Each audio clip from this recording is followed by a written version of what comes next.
를 간절히 기원합니다. 오늘은 내가 주님 앞에 무엇입니까? 마지막 주간으로 비협조적이라고 느낄 때라고 하는 제목을 함께 말씀을 나누려고 합니다. 한 여행자가 등산을 갔다가 그만 발이 미끄러져서 낭떠러지로 떨어지게 되었습니다. 한참 이렇게 막 부딪히며 떨어지는데 마침 나뭇가지 하나가 탁 튀어나와 있어서 그 나뭇가지를 탁 붙잡고 더 이상 떨어지지 않고 멈출 수가 있었습니다. 상당히 겁에 질렸죠. 어떻게 하면 좋을까 하다가 소리를 지르기 시작합니다. 거기 위에 누가 없습니까? 나 좀 도와주십시오. 누가 없습니까? 나 좀 도와주십시오. 그런데 그때 한 음성이 들립니다. 내가 여기 있다. 나는 바로 너의 하나님이다. 야, 그래서 너무 반가워서 하나님 너무 반갑습니다. 너무 거기 계시다니 너무 기쁩니다. 어떻게든 나를 좀 구해 주십시오. 그랬더니 하나님이 말합니다. 구해 주기 전에 한 가지 물어볼 것이 있다. 정말 너는 나를 믿느냐? 그때 뭐라고 대답하겠어요? 딴 말은 없죠. 그냥 무조건 믿습니다. 제가 얼마나 교회도 열심히 나가고 봉사도 열심히 하는데요, 제가 하나님을 믿습니다. 그랬더니 하나님이 하시는 말씀이 그렇다면 지금 당장 그 나뭇가지를 놓아버려라. 이게 말이 안 되는 얘기잖아요. 믿는 건 믿는 거고 놓는 건 놓는 건데, 손 놓으라니까 지금 겨우 구사일생으로 살았는데 손 놓으라니까 도무지 어이가 없어 말이 나오지 않습니다. 뭐라고요? 마치 못 들은 것처럼 뭐라고요? 이렇게 얘기하니까 하나님이 말합니다. 정말 나를 믿는다면 그 나뭇가지에서 손을 놓으란 말이다. 그랬더니 갑자기 그곳에 침묵이 흐르기 시작합니다. 여행자가 고민을 하기 시작하는 것이죠. 한참을 있다가 이 여행자가 다시 소리 지르기 시작합니다. 거기 위에 누구 다른 사람 없습니까? 여러분, 우리가 기도할 때에 어떻게 기도합니까? 우리는 기도할 때 우리가 원하는 대답을 정해놓고 그 대답을 이미 우리는 가지고 기도하기 시작합니다. 그런데 그렇게 기도하다가 하나님이 우리가 정한 대답을 해주시지 않으면 우리는 그때부터 매우 당황하기 시작합니다. 이게 도대체 뭐가 문제일까 참 많이 고민하기 시작합니다. 여러분, 우리가 일반적으로 가지고 있는 신앙관은 어떤 것들입니까? 흔히들 생각하기를 우리가 하나님께 더 열심히 일하면 하나님은 나를 더 높여주실 것이다, 그렇게 생각을 합니다. 더 많이 섬기면 하나님이 더 많이 나를 축복해 주실 것이다, 그렇게 믿습니다. 반대로 죄가 있으면 하나님은 내 기도를 들어주지 않으실 것이다 라는 것도 우리는 생각 속에 알게 모르게 가지고 있습니다. 그렇게 되면 하나님께서 나에게 비협조적이라고 내가 원하는 것을 들어주시지 않는다는 그런 순간이 생각이 들게 되고 그런 느낌을 받는 순간이 오게 되면 우리는 바로 이런 생각들을 하게 됩니다. 혹시 나에게 어떤 문제가 있는 것이 아닐까? 내가 무엇을 잘못한 것이 아닐까라고 생각하게 된다고 하는 것입니다. 그러나 성경에 보면 수많은 사람들이 성경에 등장하고 있는데 그들이 예수님을 철저하게 따르고 순종하지만, 하나님의 명령에 순종하여 삶을 바치지만 그들의 삶에도 그들이 원하는 그 마지막 순간에 하나님의 도움을 다 자기들이 원하는 대로 받지 못할 때도 있다고 하는 사실입니다.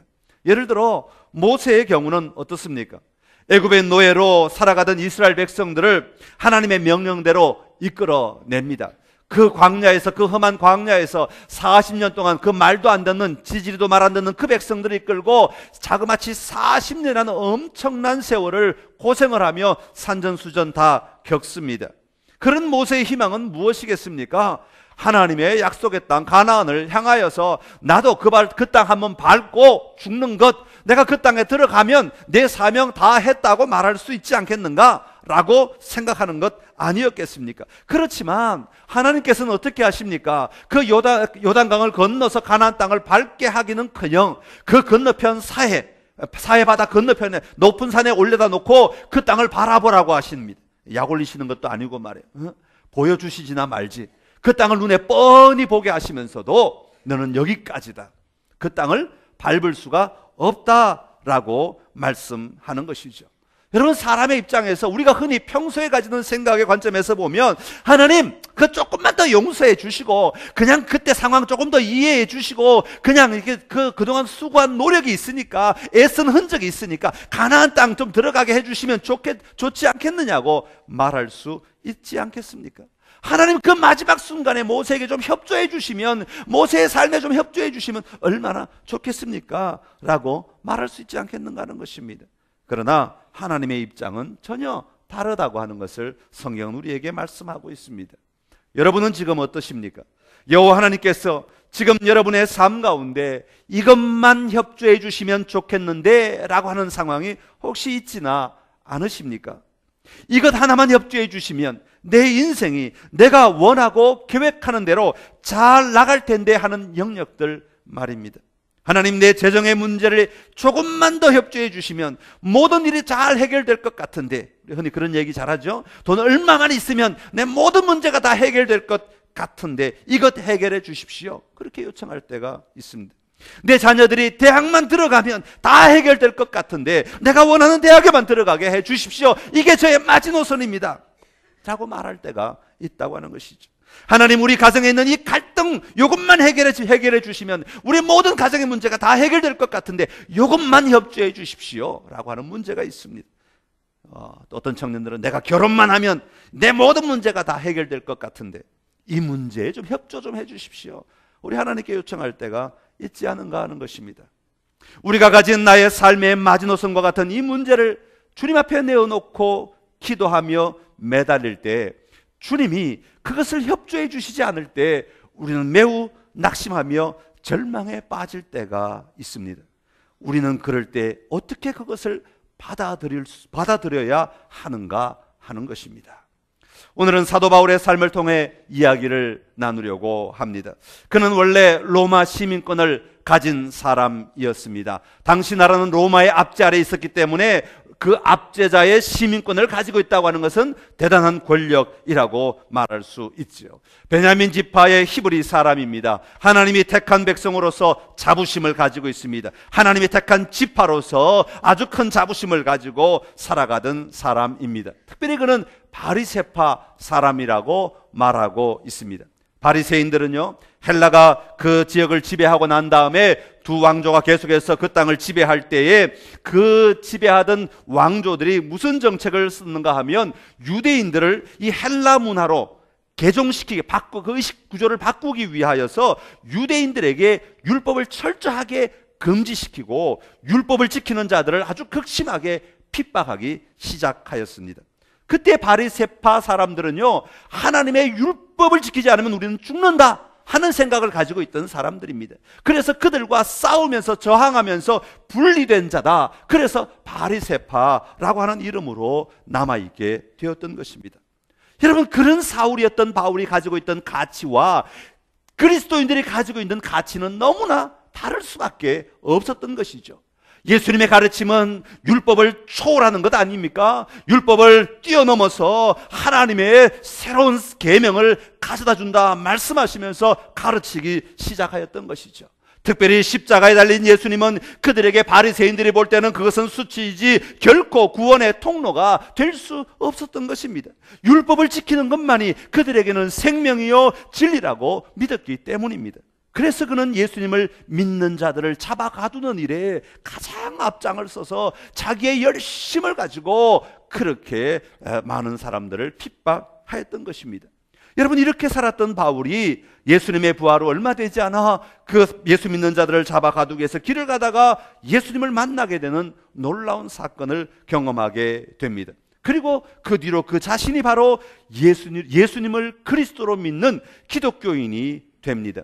이렇게 기독교인이 된다는 것은 그의 삶에 있어서는 엄청난 사건 아닙니까? 그동안 자신이 가지고 있었던 배경이나 가치를 완전히 포기하지 않고는 절대로 살아갈 수 없는 삶의 조건이 바로 그리스도인, 기독교인의 삶이었기 때문에 그렇습니다.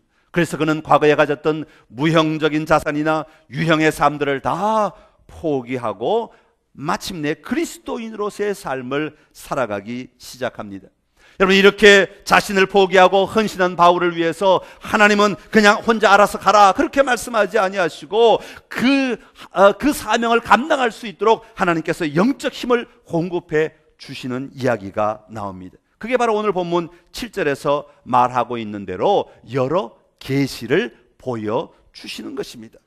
여러 계시들 가운데 오늘 사도 바울은 뭐라고 말합니까? 여러 계시를 받은 것이 지극히 크다 그렇게 말합니다. 자신이 살아가는데, 자신의 삶을 바꾸는데, 자신의 사명을 감당하는데 하나님이 보여주신 그 계시들이 굉장히 큰 역할들을 감당했다고 하는 것입니다. 사도 바울이 여러 계시, 많은 계시를 받았지만 그 중에 특별히 큰 것 가운데 하나가 바로 오늘 본문 바로 앞에 나오는 1절, 12장 1절부터 나오는 장면입니다.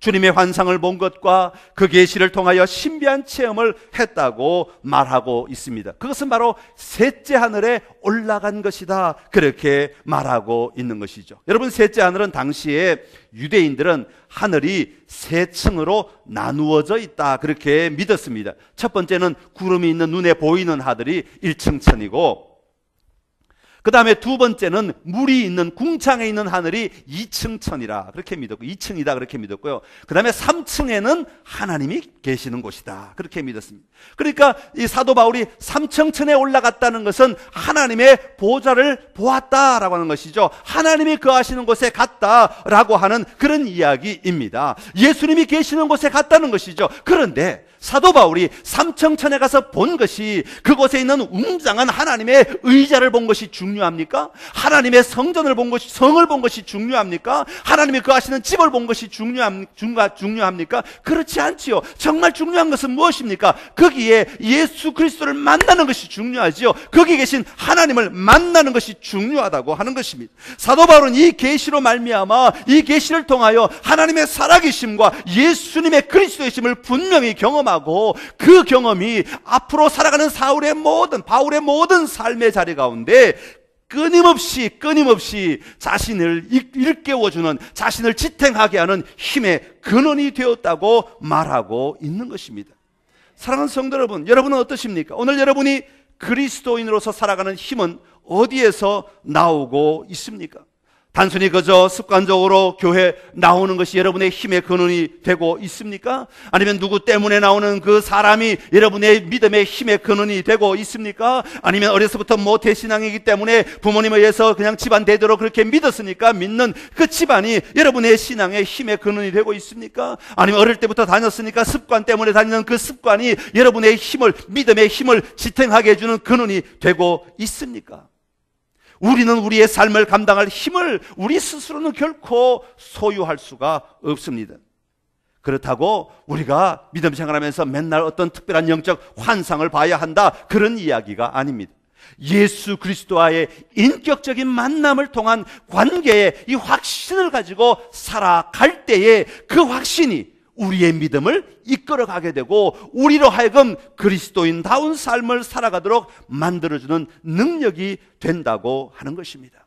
살아계신 하나님을 만나고 누리는 누림, 하나님의 임재 앞에 늘 서 있을 수 있는 그 고백이, 그 삶이, 그 자리가 오늘 우리의 신앙을 이끌어가는 힘의 원동력이 되는 것입니다. 사랑하는 선창의 모든 가족 여러분의 삶 가운데 이런 영적 확신의 삶이 여러분 모두에게 분명하게 있기를 간절히 기원합니다. 내가 예수 그리스도와 대면하며 살아갑니다. 하나님과 내가 늘 함께 동행하며 살아갑니다. 그 고백이 오늘 여러분의 신앙을 이끌어가는 힘의 근원이 될 수 있기를 간절히 기원합니다. 그런데 오늘 본문에 보면 사도 바울은 이런 놀라운 확신이 있음에도 불구하고 자신이 도저히 감당할 수 없는 너무나 큰 육체의 가시가 있었다, 그렇게 고백하고 있습니다. 여러분, 여기 오늘 본문에서 그냥 가시가 아니라 뭐라고 그랬어요? 육체의 가시. 이 말은 육체 안에 있는 가시, 그런 의미입니다. 여러분, 가시가 내 육체 안에 있는 것이다, 그렇게 말하는 것이죠. 사도 바울이 고백하고 있는 육체의 가시는 뭐겠습니까? 그는 안질이 있었다, 눈이 너무 아팠다, 그런 얘기도 하고요. 또 간질 증세, 발작을 많이 일으켰다, 그래서 간질이 그의 가시, 그를 힘들게 했다, 뭐 그런 말도 하고요. 또 뭐 다른 아마 몸에 많이 연약한 부분들이 있었겠죠. 복음을 전하려 치면 이 질병들 때문에 굉장히 힘이 들어서 더 멀리 갈 수 있는데도 불구하고 가지 못하고, 더 많은 사람을 만날 수 있는데도 불구하고 가지 못하는 그런 안타까움이 아마 있었던 것 같습니다. 그래서 예수님의 복음을 전하는데 너무나 힘들고 어려운 방해거리가 되었던 것 같아요. 그러니까 사도 바울은 그것이 너무 고통스럽고 너무 불편하고 너무 안타까워서 주님께 3번이나 그것을 좀 제거해 달라고 기도했다고 오늘 성경이 우리에게 말하고 있습니다. 여러분, 3번 제거해 달라고 간구했다는 것은 뭐 3세판이니까 3번, 그것 아니고요. 아침에 한번 기도하고, 좀 기다렸다가 점심 때 한번 기도하고, 또 기다렸다가 저녁 때 한번 기도하고, 그거 아닙니다. 3번 기도했다는 말의 의미는 무엇입니까? 정말 안 되어서, 정말 너무너무 힘들어서, 정말 너무 고통스러워서 간절하게 매달리며 아마 금식하며 부르짖지 않았겠습니까? 얼마의 기간 동안에 고통스럽게 정말 부르짖었는데도 하나님이 들어주시지 않으니까 그것을 참고 인내하며 또 많은 삶을 살아갑니다. 그러다가 또 불편하고 힘들고 고통스러워서 또 주님께 매달리는 거예요.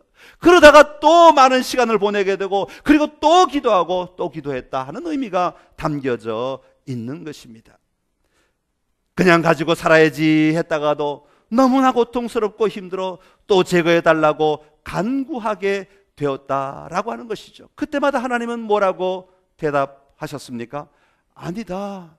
아니다. 그것은 내가 너에게 제거해 줄 것이 아니다라고 하나님이 대답하셨다고 하는 것입니다. 이것만 고쳐주시면 더 많은 지역으로 가서 더 많은 사람들에게 복음을 전할 수 있을 텐데 라는 말 아닙니까? 지금 바울은 자기 육신의 아내를 위하여 그 질병을, 그 가시를 제거해 달라고 말하는 것이 아니었습니다. 주님을 위하여 자신의 삶을 드리며 살겠다고 고백하며 나아가는 그 길에 이 가시가 내 발목을 잡고 있으니, 이 가시가 너무나 어려우니 나에게서 이 가시를 제거해 달라고 말하고 있는 것입니다. 사랑하는 성도 여러분, 여러분은 어떻습니까? 여러분의 삶의 자리에 여러분의 육체의 가시는 무엇입니까? 흔히 여러분에게 육체의 가시가 무엇입니까? 라고 물어보면 사람들은 흔히 이렇게 대답합니다. 나의 가시는 이 왼수 같은 내 남편입니다. 내 아내입니다. 때로는 뭐 이 자식들이 원수가, 자식들이 가시입니다. 이 참 평생 나를 속을 썩이고 나를 힘들게 하는 이 자식들이 나의 가시입니다. 아니면 주변에 나를 힘들게 하는 어떤 사람이, 이런 사람이 어떤 사람이 가시입니다. 아니면 어떤 어려운 일들이 정말 육체의 가시라고 그렇게 말할 수도 있습니다. 말하는 사람도 있습니다. 그러나 육체의 가시는 어떻게 보면 육체 안의 가시, 어쩌면 밖에 있는 것이 진짜 내 가시가 아니라 내 안에 있는 것이 진짜 가시가 아닐까, 그렇게 생각을 해 보았습니다.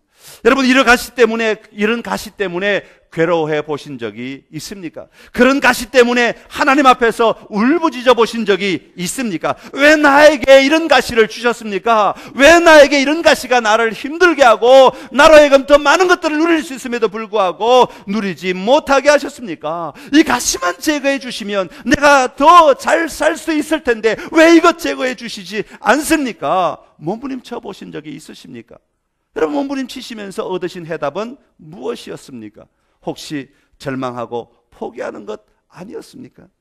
사도 바울은 오늘 본문을 통해서 그렇게 몸부림치면서, 그렇게 부르짖으면서 하나님의 뜻을 마침내 발견하게 됩니다. 그것이 무엇입니까? 그것은 하나님이 나에게 육체의 가시를 주신 이유는 바로 자만하지 않게 하시기 위함이라고 말씀하고 있습니다. 여러분, 자만이라고 하는 말의 의미는요, 스스로를 자꾸 하나님의 자리로 조금씩 들어 올린다는 의미가 있습니다. 그러니까 자만하면 할수록 내가 점점 더 하나님이 되어 간다라고 하는 것이죠. 하나님은 절대로 그것을 원하지 않으셨기 때문에 육체의 가시를 통하여 너의 자리에서 너의 사명, 너의 역할을 감당하라고 사도 바울에게 말하였고, 사도 바울은 그것을 분명히 이해하였고 받아들였기에 육체의 가시는 바로 나를 자만하지 않게 하기 위함이라고 하는 고백을 할 수 있게 되었던 것입니다. 그런데 사실 말은 쉬운데 받아들이기가 참 어려운 이야기죠. 받아들이기가 참 어려운 이야기 아닙니까? 그런데 하나님의 말씀은 여기서 끝나는 것이 아니죠. 그것은 바로 하나님의 은혜가 너에게 족하다라고 말씀하시는 것입니다. 여러분, 오늘 하나님이 여러분 각자에게 이렇게 말씀하신다면 여러분 뭐라고 대답하시겠습니까? 나의 은혜가 너에게 이미 족하다. 하나님의 은혜가 여러분에게 충만하다, 그런 의미 아닙니까? 여러분, 만약 여러분이 이 말을 오늘 여러분의 심령으로 다 받아들이신다면 아마 여러분 이 시간 지금 제가 말하는 이 순간에도 여러분 속에서 방망이질하며 떠오르는 소리가 있을 것입니다. 아니요, 주님, 여기서 만족하라고요? 아니요, 아직도 배고픕니다. 아직도 목마릅니다. 아직도 달려갈 길이 구말립니다. 아직도 해야 할 일이 얼마든지 남아 있습니다. 아직도 나에게는 이 욕심 채워지지 않았습니다. 아직도 내가 가야 할 길 멀고 멉니다. 주님, 여기서 끝난다면 말이 안 됩니다. 말이 안 됩니다. 내 나이가 몇 살인데, 내가 지금 힘이 이렇게 남아있는데, 내가 아직 벌어야 될 돈이 얼마인데, 내가 아직 감당해야 될 세상이 얼마가 남아있는데 여기서 끝내다니요. 그러지 마시고 이것만 더 도와주십시오. 이것 마지막이니까 이것만 해결해 주십시오. 혹시 이런 외침이 우리 안에 있지나 않는가 하는 것입니다. 그런데 사도 바울은 역시 사도 바울이죠. 주님이 그렇게 말할 때 뭐라고 고백합니까? 그렇습니다. 모든 것이 다 하나님의 은혜입니다 라고 고백합니다. 하나님께서 바울에게 베풀어 주신 은혜는 여러분 무엇입니까? 하나님이 바울에게 베풀어 주시는 은혜는, 바울이 하나님 요거 필요합니다, 그러니까 하나님이 그거 채워주시니까 하나님이 은혜 주셨다. 또 다른 거 기도하니까 그거 채워주시니까 하나님이 나에게 은혜를 주셨다. 하나님 돈 100만 원이 필요합니다, 그러니까 100만 원 주시니까 하나님이 나에게 은혜를 주셨다. 그렇게 말하는 은혜입니까? 그렇지 않습니다. 사도 바울이 지금 말하고 있는 은혜는 그런 은혜가 아닙니다. 하나 더 들어주시고 안 들어주시는 거에 따라 있고 없고 하는 바뀌는 그런 은혜가 아닙니다. 하나님께서 이미 나에게 값없이 주신 은혜라고 말하고 있는 것입니다. 죄인으로 살아갈 수밖에 없는 그 자리에서 하나님 나라의 백성으로, 하나님의 품 안으로, 하나님의 인도하심과 하나님의 보호하심 아래 있게 하신 것, 그것 자체가 이 사도 바울에게는 놀라운 하나님의 은혜라고 말하고 있는 것입니다. 예수 그리스도를 통하여 우리 안에서 역사하시는 나를 향하신 하나님의 끊임없으신 그 사랑, 나를 향하신 하나님의 그 놀라운 손길, 나를 향하신 그 하나님의 놀라운 통치가 바로 나에게는 놀라운 은혜입니다. 예, 맞습니다. 하나님의 은혜가 나에게 이미 충만하게 임하였습니다. 이제는 내가 그 은혜를 어떻게 누리느냐에 따라서 그 은혜가 배가 될 수도 있고 줄어들 수도 있는 문제이지, 이미 은혜는 나에게 임하였습니다 라고 분명하게 고백하고 있는 것입니다. 그래서 사도 바울은 말하기를 하나님이 주신 그 놀라운 은혜는 절대로 아무도 끊을 수 없다고 하는 믿음의 고백을 하고 있습니다. 로마서 8장 38절 39절의 말씀입니다. 우리 함께 같이 읽겠습니다. 내가 확신하노니 사망이나 생명이나 천사들이나 권세자들이나 현재일이나 장래일이나 능력이나 높음이나 깊음이나 다른 어떤 피조물이라도 우리를 우리 주 그리스도 하나님의 사랑에서 끊을 수 없으리라. 아멘. 할렐루야. 만약에 하나님께 주신 은혜가 나에게 어떤 물건 하나 주는 것이라면 그것 잃어버리면 하나님의 은혜도 같이 떠나가고 마는 것이죠. 그러나 하나님의 은혜는 세상에 어떤 핍박이 와도, 세상에 어떤 고난이 와도, 사망이나 생명이나 어떤 것이라도 움직일 수 없고 건드릴 수 없고 나를 포기하지 못하게 만드는 하나님의 근원적인 은혜임을 사도 바울은 분명하게 고백하고 있는 것입니다. 여러분, 오늘 믿음의 자리가 바로 하나님의 은혜 아래 들어가 있는 자리에서 출발해야 진정한 승리를 누릴 수 있게 되는 것입니다. 사도 바울은 그 사실을 다시 발견하고 고백하게 되었던 것이고, 그래서 나온 고백이 나의 약한 것들에 대하여 오히려 자랑한다고 말하고 있습니다. 왜요?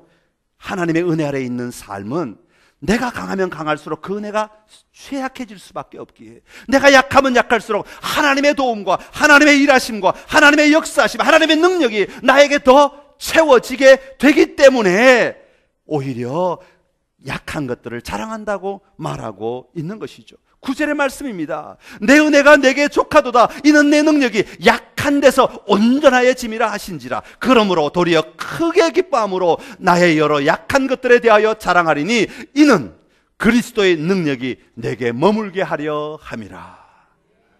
우리가 은혜 아래 살아갈 때는요, 하나님의 능력이 필요하잖아요. 우리가 할 수 없을 때는 다 하나님이 채워주시는 거예요. 그 자리에 그 은혜를 주님이 강하게 하시고 주님이 일하신다는 것을 발견하였기에 이 고백을 하고 있는 것입니다. 얀 마텔이라고 하는 사람이 쓴 소설이 있는데, 파이 이야기, The Story of Pi라고 하는 이야기가 있습니다. 영화로도 나와 있는데요, 인도에 살던 한 사람이, 파이라고 하는 청년이, 아버지가 동물원을 하고 있어서 많은 동물들과 함께 같이 살다가 캐나다로 이제 동물들을 옮기는 배에 같이 타고 가게 됩니다. 그런데 캐나다로 동물들을 옮기는 과정에서 큰 풍랑이 일어서 배가 좌초를 하게 되는데, 배가 이제 부서지게 되는데, 그때 급하게 이 아버지는 이 아들을 구명보트에 태워서, 조그만 배 있잖아요, 구명보트에 태워가지고 이제 따로 살려줍니다. 근데 그 구명보트의 반쯤이 텐트가 가려져 있는데, 그 밑에 이제 비상 음식들이 물하고 막 이렇게 다 숨겨져 있는데, 그 호랑이가, 같이 캐나다로 옮기던 과정에 호랑이가 그 과정 가운데 이 텐트 밑에, 비가 오니까 텐트 밑에 딱 숨어 있었는데, 배가 막 떠다니다 보니까 나중에서 그 호랑이가 그 밑에서 기어 나오는 거야.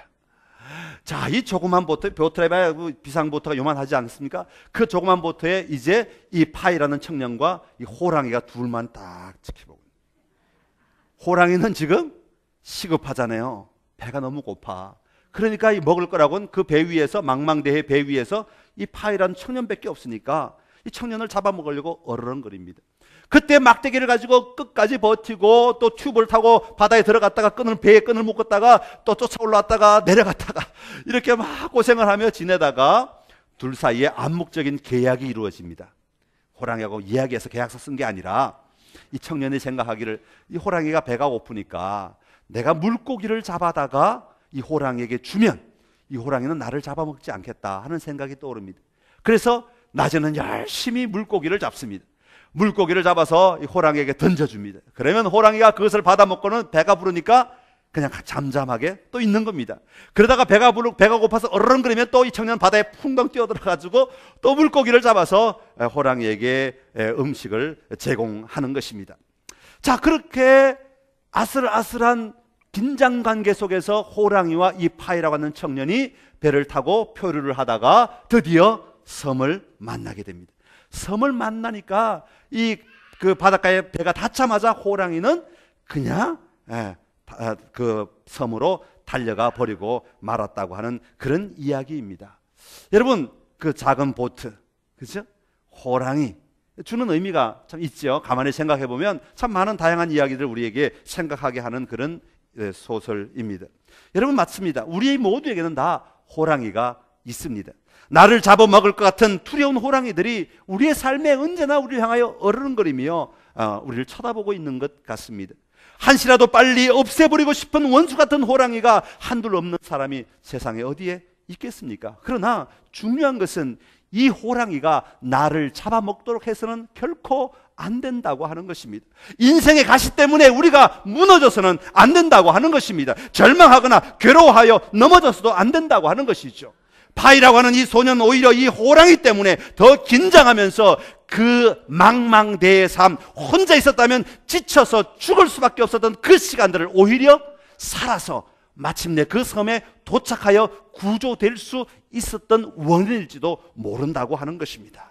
사랑하는 성도 여러분, 하나님께서 여러분의 인생에 비협조적이라고 느끼십니까?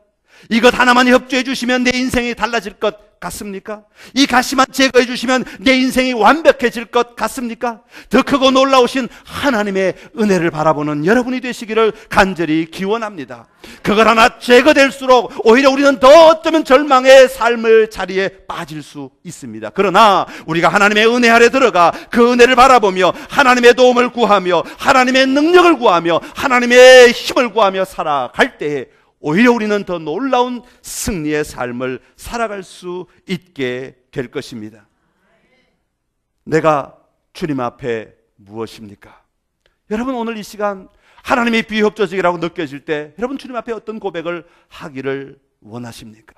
사도 바울의 오늘 이 고백이 여러분의 심령 속에 충만하게 받아들여지는 고백이 될 수 있기를 간절히 기원합니다. 내가 하나님의 얼굴을 대면하며 날마다 살아가기를 원합니다. 하나님의 임재 안에 매 순간순간 그 하나님을 의식하고 하나님을 느끼며 하나님과 동행하며 누리며 살아가기를 원합니다. 이 가시가 나를 오히려 살려주고 나를 오히려 회복시키며 나를 온전케 하는 생명의 가심을 내가 고백하며 나아가기를 원합니다. 하나님의 은혜가 나에게 충만함을 내가 고백하며 살아가기를 원합니다. 이런 아름다운 고백이 여러분의 삶을 승리로 인도할 줄로 믿습니다. 이 시간 좀 같이 한 번 더 같이 기도하기를 원합니다. 하나님, 나에게 있는 이 가시 때문에 내가 그동안 너무 힘들어하고 고통스러워하고 어려워하였습니다. 하나님, 내가 마지막이라고 생각하고 하나님께 협조를 구했을 때 하나님이 아니라고 말씀하실 때 내가 절망하고 좌절하였었는데, 이제 보니 그게 아니라 하나님이 오히려 나를 더 사랑하셨다는 증거인 것을 알게 되었습니다. 하나님, 이제부터는 하나님의 은혜 아래 살기를 원합니다. 이제부터는 하나님의 얼굴을 대면하고 살기를 원합니다. 이제부터는 하나님의 임재 아래 거하며 살기를 원합니다. 주님, 나를 도와주십시오. 내 약함이 하나님의 능력으로 강하게 채워지는 시간임을 기억하고 날마다 살아가기를 원합니다. 주여, 나를 도와주시옵소서. 요즘은 여러분의 입술로 고백하며 나아가기를 원합니다. 같이 기도하겠습니다. 하나님 아버지, 그렇습니다.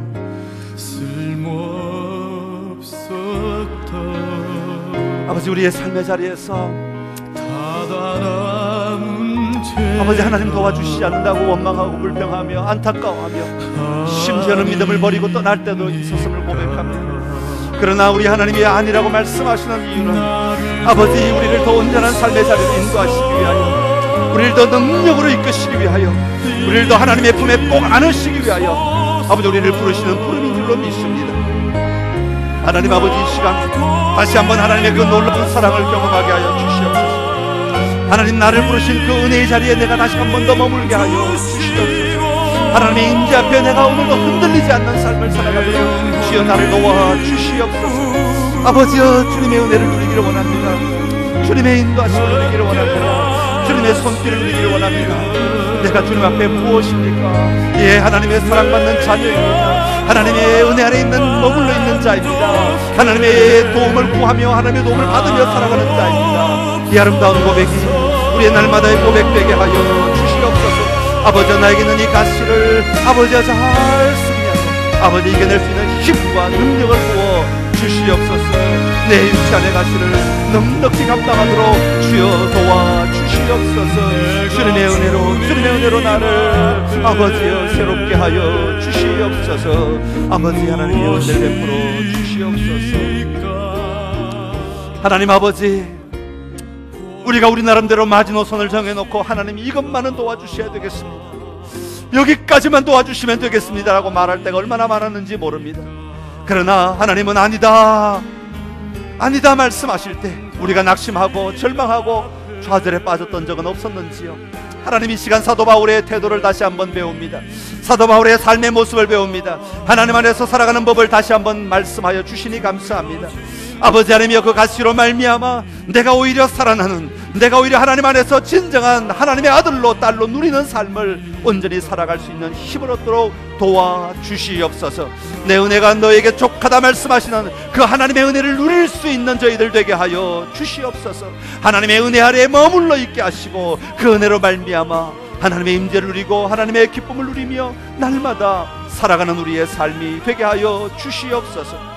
그리하여 하나님이 채우실 그 자리를 바라보며, 하나님이 바꾸실 그 자리를 바라보며, 하나님이 회복시키실 그 자리를 바라보며 오늘도 담대하게 은혜를 누리며 나아갈 수 있도록 우리 가운데 역사하여 주시옵소서. 예수님의 이름으로 기도드리옵나이다. 아멘.